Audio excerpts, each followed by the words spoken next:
Josh Wagner, I think one of the masters of helping chiropractors communicate more efficiently, effectively, make more money, save money, make their life easier, the chiros mantra. Are you live on your end, buddy? I just went live, so for those of you joining me right now, I'm having an interview on my computer with Tristan Schwab of Chiros Sushi. So I'm going to be interacting with him, but you're going to get the full content, and hopefully you could hear his voice as well. Hey, so we're talking about the lies chiropractors tell themselves. The first thing that came up when I posted this in the Chiros Sushi group was someone posted subluxations, number one, aren't real, and number two, you don't have to treat them. Me and Josh, really, I don't think we like to get too much into those conversations, but just to address it, because that person might be watching, what are your takes on that? What's your answer to that, dude? Every chiropractor has their different technique, approach, philosophy, the way they either analyze, adjust, treat, whatever you want to call it. I don't care what your philosophy is, as long as you have the best interest in the patient, you've got a good business model, you're making money and having a good life. I don't care if you believe in subluxations or not. If you do, great. If you don't, that's fine. So that has nothing to do with what this talk is about. And I just want to address that I tweaked the name of the title on my end because I don't think it's so much the lies chiropractors tell themselves, it's the lies good chiropractors are told that they believe from others. And okay. that's what I'm going to address, because I think most people get into chiropractic from a really great humanistic standpoint and wanting to, yes, have a great lifestyle, but really want to make a difference in the world. And they're not so much lying to themselves, they're being told lies from oftentimes, people who taught people how to practice in the 80s, and it's a different world out there. And a lot of the things chiropractors were told to do in 80s, 90s worked amazingly then, and are still being told the same things today by people who are completely checked out from the profession and don't know what it's like out there. So that's what I look to help DCs with. What's the number? And good for you drinking water, man. I'm doing it too. I feel like we don't drink enough water. I don't drink enough water. What's the number one lie that good chiropractors have been told? Well, I'm not going to put it in an order of this is the most, but I started jotting a little list this morning. The first one is, the more people you see, and let's say with volume, the bigger impact you're having on the world. I know you know that one. That's a mantra out there. Yeah, no, it's a mantra we got to say. And not to debate. I'm going to say something. One of the things that I do get a little pissed off about at times is when if a struggling chiropractor is really trying, they're doing everything they can, maybe they haven't used your system, and that's probably why they're struggling more than they should be. But if they're seeing 7 to 10 patients a day, and they're grinding and hustling it out there, I have respect for that. The problem that I have, I'm just going to throw it out there. The problem that I have is, and I have a couple that are friends that are like, they see 15 to 20 patients a day. They can make a happy living, but they're stuck in this weird kind of like, I'm not making enough money, but I'm making enough money to survive, and they made that acceptable to them.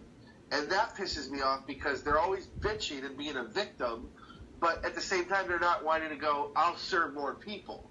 And when you tell them that, they're like, I don't really want to do that. So I don't know if they're just lost. I don't know, dude. Well, so Tristan, from your standpoint, I completely agree that you don't want to see chiropractors not making the money that they deserve to make for the gift they have. The service we have makes a ridiculous difference in people's lives. Whether you want to say it saves lives or just helps people feel better, it doesn't matter.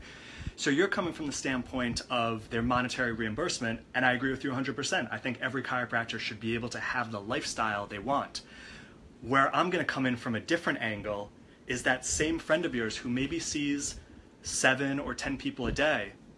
Well, he doesn't have to necessarily quadruple that to make a better living. If he was making $1,000 off each visit, he would be making more than most chiropractors seeing $500 a week. Right. So what I'm going to start talking about is how chiropractors have been hypnotized into thinking the only way they can make a bigger difference in the world or make more money is to see more patients and grind it out more, stay in the office more, have to hire more staff, do more marketing, and run around like your head chicken with your head cut off to make more money, which is ridiculous. Because imagine that. It destroy their bodies, right? Well, Tristan, if your friend was making $7,000 a day off of those 7 visits, would you be happy for him? I'd be very ecstatic for them. Yeah. Let's jump in. If our profession didn't position itself as it is, where a chiropractic adjustment is worth $40 or $45, he could be doing that. And if he had a different mindset, he could be doing that right now. But lies chiropractors are told by people over the last 30 years has messed with him enough that he doesn't believe that's possible. So I'm all for him changing his financial mindset, making tons of money, and he doesn't have to. And maybe 1,000 is not the magic number for him, but it's not just about comparing yourself to other DCs. And that's another lie. Everyone is on a different path. Everyone has a different practice style, a different income need or goal. And a lot of what's in the profession is you should do what this guy does. You should do what this guy does. And if you got there, that may be completely incongruent for you. That may not make you any happier. And so there's just a lot of backwards thinking when it comes to what chiropractors are told to strive for in this profession, definitely over the last 30 years. One of the things, man, is, okay, so let me bring up a topic of, and I get into this debate with someone I'm really close with because I feel that their skill set, now everyone believes they're the best adjuster, especially when they've been drinking. Chiro events, which is not the thing where we should be adjusting each other. I have learned. But everyone, they should have that certainty and conviction, right? Everyone should have that confidence. But I am an individual that I know that just does. There's overachievers when it comes to getting results, and I really truly believe that this individual could be getting, I think, $150 to $200. I don't like the word treatment, but a service, right? Yeah. But he lives in a town where the average adjustment is $35, and he has to compete with that. That's a lie, right? Well, that's a lie in his head, yeah. Yeah. But there's many factors to that. It's not just, change your rate and then they magically come. If you're going to position yourself and do the same exact thing that everyone else does for $35, why would people see you any differently? Why would people be attracted to that? So we're not going to get into that because that's like a whole aspect of changing your financial mindset, marketing. But in general, you're absolutely right. It's just a lot different than saying, you know what? I'm going to start charging $150 or $250 or $350. There's things you got to put in place to make it work. You can't just write the number and then it magically the same amount of people start coming to you at that price. And that's why I was saying with your buddy, let's say who's seeing 7 people a day, he's not going to magically keep seeing 7 people a day at $1,000 a visit. But I'm saying that model is possible if you choose it, you want it, and realize you don't want to be a chicken with your head cut off, and realize that whether you're seeing 75 people a week or 750 people a week, you're not making more of a difference in humanity over the long run. And I know that's gonna ruffle some feathers and everything. And here's what I'm gonna get deeper with this, because it's not the fact, it's not, if you're adjusting more people, you're not making a bigger difference. I get it. If you're helping 100 people compared to 50, you are making a bigger difference for those 50 other people. But we're talking about volume. And this is one of the biggest lies chiropractors are told. So PVA, is this bullshit now? Okay, I'm going to address both PVA and volume. So the reason these statistics came about was because chiropractors, again, 30 plus years ago, started getting pretty much only reimbursed by insurance companies. You could only get reimbursed by an insurance company for a code on a specific date. So it led into the more dates you see people, the more money you can make. It does not mean you're making a bigger difference in their lives or for humanity. If you look at the best chiropractors in the history of our profession, they rarely adjusted people more than 2 or 3 times an entire year, got the best results you could ever imagine in your life, had sanitariums and airports built next to their clinic. I don't see that happening nowadays. They didn't adjust people more than 2 or 3 times in a year. So let's look at most of the general public would rather pay a chiropractor 2 to 3 times as much and come in 2 to 3 times as less to get the same results. Look at that business model. What if you can cut your volume by 80% and make 80% more money? So it blows most chiropractors' minds because we're so stuck and we're so lied to that your weekly volume determines your income. PVA is what makes you a good chiropractor or helps people. And this is really what stirs feathers, because chiropractors are so ingrained in this model, they can't believe, wait, someone would pay me more to get taken care of less and get better results in shorter amount of time. And I'm not discrediting a wellness model after that, but for the 99% of patients that walk through the door who have an issue, even if you have a family wellness center, people have an issue and they want to get that resolved. And the plans chiropractors are taught to set people up on are so antiquated and catered to an insurance model, which is quickly fading, turn off patients because it looks like a timeshare, and hurt your income because not as many people say yes. If they do say yes, you got to bend over the table three times as many times as what's probably needed. Right. And it's just this archaic model that no one is opening up their mind and realizing, wow, we can make more money, work less, have a better impression in our community, and get more respected. But my coach from 1987, hasn't recommended it yet. Yeah, so the thing, I mean, really, like, you said something. Patients would prefer to pay 2 to 3 times more and be seen 2 to 3 times less. As long as they're getting the same results, which most chiropractors can do. Because chiropractors are lied to think that, it takes a year to really change someone's spine. It takes 6 months and 60 visits to change someone's spine. And, once you go through the schooling process, no. All right, but, okay, so just to get kind of really niche in that, though, I mean, at the end of the day, your program can only help. I mean, when you work with someone, Josh, does their results matter to you? Like, Well, what results? You mean patient results or their income results? Yeah. Absolutely. Patient results. That's the number one thing. You shouldn't be recommending anything. So, good question. I don't mean take away 2 to 3 times of your visits. I don't mean take away 2 to 3 times of your visits because you're jeopardizing the patient care. No, it's that most chiropractors, with the way they approach the patient, can get the same results in a different manner with usually far less visits. And just like a patient will have, what's it called? Not auto-suggestion, but when they're healing because they believe they're healing. I'm forgetting the word. They believe they're. I mean, they told their story in their head that they're done with their care. I mean, unless you're managing them, and that's when we're talking about wellness care. But we're talking like auto-suggestion and patients. Like a doctor who's very confident that they're going to get the results with the patient who believes that will start internally healing before the care even begins because they have that hope and that optimism from So here's the thing: most doctors are falsely led to believe it takes 65 visits for a patient to get better. When they realize that that's not the case because the best chiropractors in the history of the world only needed a couple visits. Now, I'm not saying you have to be that good. Who are these? So is this Gonstead? Now I love your historical. If you look I have to dive in real quick. No, if you look at who historically we talking about. I'm just BJ Palmer and Gonstead. If you look at the actual history of our profession, you see it's very opposite of what gets preached now, and that's unfortunate. And most people think I don't know my philosophy, and I'll go deeper than anyone on this planet in chiropractic philosophy. That's because you're a good-looking dude walking around Manhattan, man, all the time going to San Diego. So well, that has nothing to do with my chiropractic philosophy. And put it this way, I own it here at the level of anyone you think owns it. Yet what comes out of my mouth? This is important, man. Yeah, no. What comes out of my mouth? You're actually helping people get back to basics. Yeah. I'm not helping people scam insurance companies, scam patients, do whatever they can get to get the Ferrari. Like, no, that's not my model.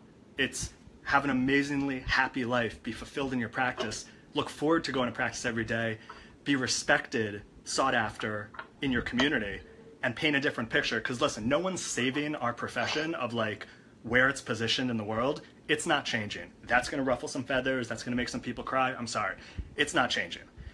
You can change how people respect your practice and your connection with them. With every new patient, with every prospective patient, with every person in your community, you could change how your life is and how you're respected as a chiropractor. Because as a whole, the profession isn't magically going to change.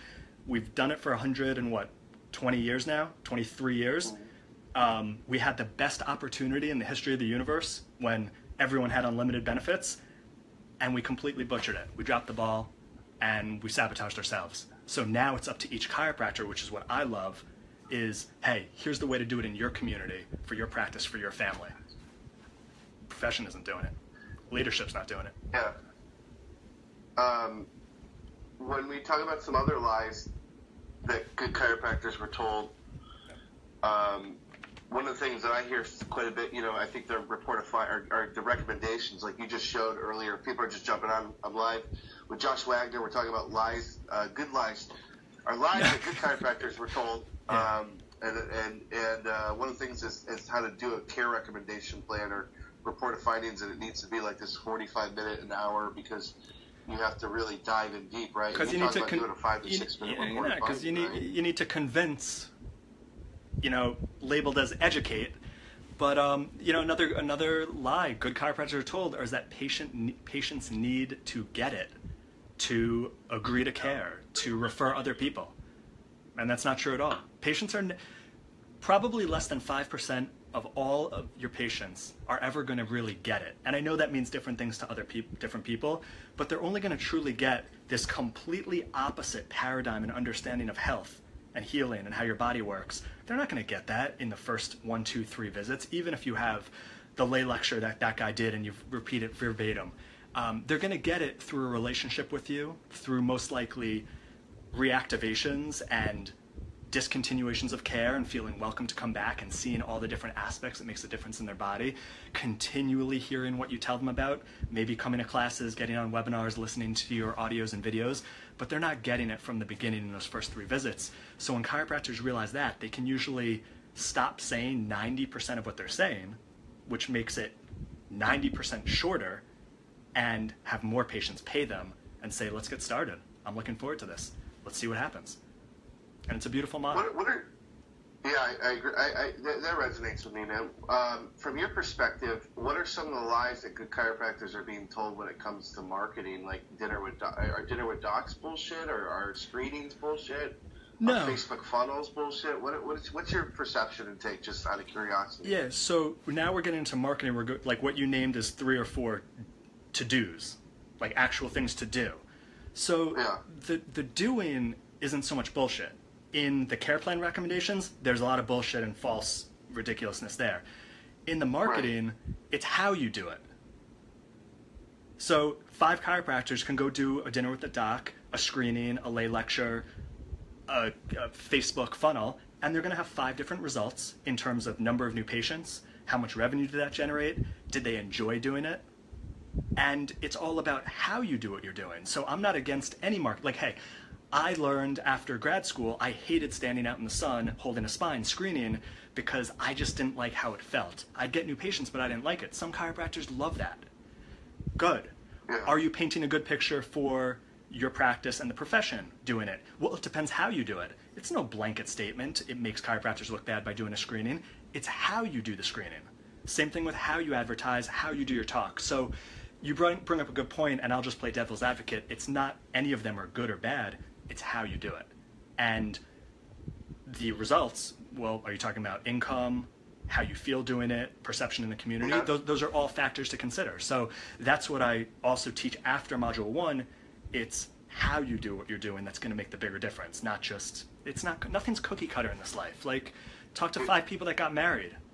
They have different levels of happiness. Yeah. They got married, so what? I dig it. Before we dive into any more that you might have on your list, I want to break real quick and just ask you about October. You're going to be in SoCal, right? Yes, Laguna Beach, October 13th, 14th, Friday and Saturday, 2-day patient mastery training, all catered to taking that new patient who doesn't know if they need care, hopes they have insurance benefits, to assuming they don't have insurance benefits, or even if they do, but I take the hardest case, like out of pocket, didn't expect to pay, and saying, I got it, let's go, I want to start, and I want to tell people about you. In a very, very beautiful process. Is it only for perfect patient funnel No, members? I'm opening it up to, you don't have to be in the program, in the system. You can get there if that's what you want for your practice, is 90+% conversions for cash paying patients, and love how you do it. And that's just as important. And where can people go if they want to enroll? Patientmastery.com. Patientmastery.com. People, we're live with Josh Wagner. We're talking about lies chiropractors tell themselves, or better yet, what Josh has said is lies that good chiropractors have been told to do for their business. Did you have anything last on your list before we jump out? I had volume equals impact, and this is what I didn't mention. So there's a difference between seeing 50 different patients and 100 different patients. I get it. You made a bigger difference for those 50 other patients. Right. What chiropractors get confused on is that the difference between 50 visits a week and 150 or 100 visits a week, if it's the same amount of people, meaning you're just seeing them more often. So like you can see 50 people once a week or 50 people twice a week. In an old model, you get paid more for seeing them more, but it's the same people, it's the same impact on humanity. So volume in general, I'll tell you, I've been to too many practices because I was a practice management junkie in grad school, so I went all around the country. I see too many practices just telling people to come and swipe their platinum card 3 times per visit so they can stand on the stage at the end of the quarter and say, I saw 1,000 visits this week. Like, so there's just a lot of BS out there. That's just one small example, but realizing that volume doesn't have to indicate your income. Volume doesn't indicate your impact on your community, and definitely not on the world. And patients do not need to understand it or get it from the beginning. If anything, that sabotages them more. And you don't need to be, as a chiropractor, like anyone else, because everyone is on a different path. Everyone has different life needs and wants, and you've got to get really clear on what's important to you and your family.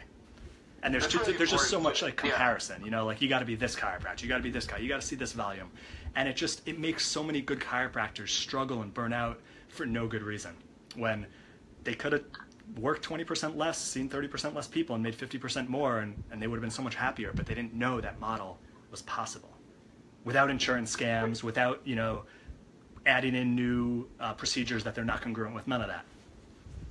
You know what, dude? I think what we're talking about too is kind of on par with what's happening. I talked to Mary Lucas Flannery yesterday from Life West, and she's really big on communicating with millennials. And what you're talking about, I think, really resonates with millennials. Be yourself. You don't have to be every other kind. You know, and she got some crap from some of the older guys that, you know, are big leaders. Not like she got slammed, but you know, these guys still, you do the whole, you know, wear a suit in practice. You have to wear a suit and tie in practice, and that's how it's done. And there's respect about that, and I get that if that's you. But dude, I was at the Cairo Sushi Summit, man. I put on a suit for Saturday for closeout because it was a required thing, and every millennial person came up to me and goes, "That's not you. That wasn't you," and it wasn't. Yeah, you know? but you know what? It's not that there's anything wrong with a suit and tie if that's you. So it's not like, I don't have anything wrong with wearing a suit and tie in practice as long as that's really you. And I think you're right about millennials. Millennials, more than probably any other generation, can smell bullshit. And back in the Mercedes 80s, you know, chiropractors were taught the same things that from sales techniques that the mechanic was taught, and people didn't hear it as much. Now they've heard it, and now that's why most chiropractors' websites, people go to their websites and they already know, oh, I'm going to get the timeshare pitch when I go into this guy, so I'll go to the next person. Like, there's so many layers, it's insane. But I don't care if you wear a tie or you wear a bathrobe. If you're great with people, it's going to work out. Yeah, dude. Thanks, man. I appreciate you always. Josh has got the event coming up in Laguna Beach, beautiful Laguna Beach. He always picks such beautiful locations, man. In October as it starts hitting the fall on the East Coast, so it's an easy trip out to the West Coast. It's a beautiful trip. That you can go to patientmastery.com. He just added, can you talk real quick before we leave, some of the content you just added? I saw a video yesterday or the day before. You're excited. You added some new content. Real quick, what was that? You know what? There's been so much added recently. I don't know exactly what you're pinpointing, but everything from helping chiropractors digest and use the material and implement it in their practice to more examples in such short amount of time, how you can literally have a cash recommendations conversation in 6 minutes, and it's just easy and it's beautiful, and patients will say yes, and you just make it your own, mimic it. Obviously, a lot of it is based on the consult. It's not a scripted verbatim 6 minutes, but it just makes it easier and easier for good chiropractors to get what they want out of practice. Cool, man. Cool. You guys, you can learn more by going to patientmastery.com, and hook up with Josh Wagner. Thanks, Josh, for talking about this topic. Always love having you on. I know we'll have a barn burner for next time. You guys stay tuned for Cairo Sushi later today. We got a couple great guests coming up. Next week we have Mark Manson from The Subtle Art of Not Giving a Fuck, which will be great. Cool. So thanks, Josh, for everything you do, brother. Cool, Tristan. Same to you. Thank you. Be well, man. Be well. All right, guys, thanks for hanging on. I see a few of you now. I'm going to sign off. We've got a busy day. Hope you're staying focused. Finish the week strong. You need anything, you know I'm a message away. The meeting has ended. And be well. Be great with patients today or anyone you interact with. Be well.